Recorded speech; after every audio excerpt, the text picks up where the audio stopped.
Alors sur la monstruosité, moi c'est marrant parce que mes masques, je les trouve pas monstrueux. Mais on me le dit souvent, donc je comprends. Moi je suis très intéressé et très influencé par Brecht euh, et par la question de la distanciation. Et en allemand, le mot original pour parler de ce que nous on appelle distanciation, c'est Verfremdung Effekt, et ça veut dire l'étrangeté, justement. Et on peut avoir de l'empathie pour une chose bizarre, quoi. Un caillou, un ver de terre sur qui on va projeter des problématiques en transposant, en créant un monde. C'est vrai que moi, ça me fascine.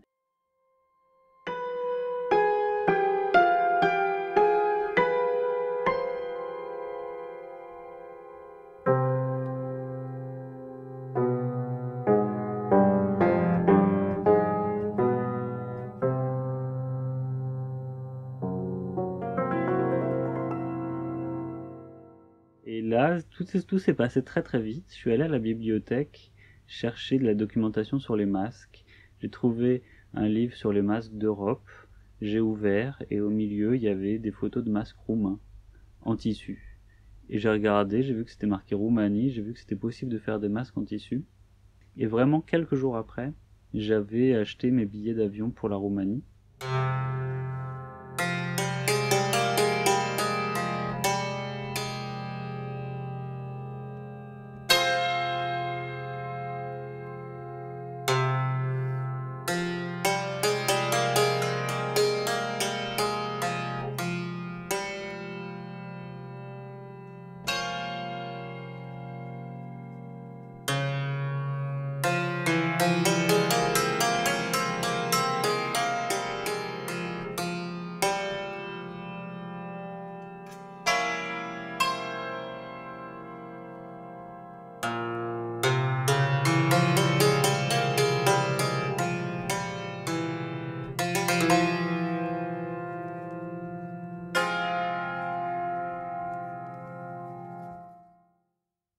Quand je commence un masque, je vais fouiller dans mon stock.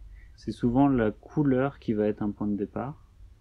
Et puis, par exemple, si je pars sur du rouge, je vais prendre tous les tissus rouges et puis je vais me laisser guider par ça.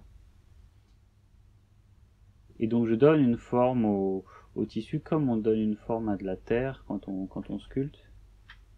Et je vais commencer par épingler les choses, épingler les plis assez délicatement parce que même l'épingle, l'épaisseur de l'épingle, elle modifie en fait le pli, quoi. Faut être attentif à ce qui se passe, les plis qui vont apparaître, parce qu'on peut tirer profit de tout ce que la matière elle-même elle propose. Et c'est à chaque fois c'est différent. C'est ça aussi qui est magique, c'est qu'à chaque fois c'est différent. On n'est jamais vraiment sûr quand on fait un masque, même quand on l'a terminé, et même quand on le trouve très beau et très bien abouti, on n'est pas encore sûr qu'il va fonctionner sur scène, quoi. Le travail, il va se prolonger, donc ça rend notre tâche de créateur de masques assez modeste là-dedans, parce que il y a une partie du boulot qui nous échappe. Ce qui fonctionne et comment ça fonctionne, ça nous surprend.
masque, il doit pouvoir regarder. Il doit pouvoir regarder clairement.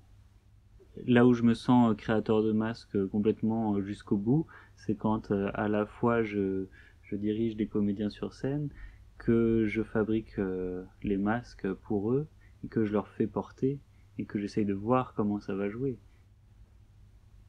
Alors tous mes masques, quand on les voit comme ça, ne font pas rire, hein, ça j'en ai conscience quand même.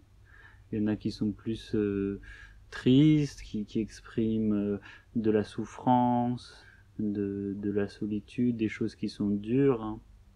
Et puis une fois qu'on est sur scène, on est quand même libre d'en faire autre chose, quoi.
C'est